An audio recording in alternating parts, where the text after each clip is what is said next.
সাপ কেমন করে চলে এলো? সাপ? হ্যাঁ হ্যাঁ, সাপই তোমার প্রাপ্য। অনিরুদ্ধ, তুমি বহু সাধনায় প্রাপ্ত শ্রেষ্ঠফলার অবমাননা করেছ। যাও, স্বর্গবাসের কোনো অধিকার তোমার নেই।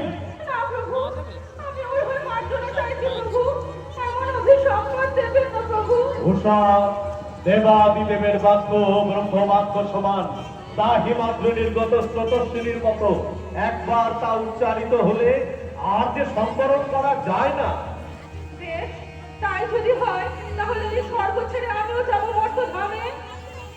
না না উষা, তা কি করে হয়? তাই হয় না, সতী বিনা সতীর জীবন যে বৃথা। বেশ, তাহলে তোমাদের দুজনকেই নির্বাসিত করা হলো মর্তলোকে। মর্তলোক, সে কেমন আপনার চরণে ঠাঁই পাবো না? পাবে, সেই মায়া জগতই তো পরীক্ষার জগৎ। ভাবই তো স্থির করে কার ঠাঁই স্বর্গে আর কার গন্তব্য নরকে।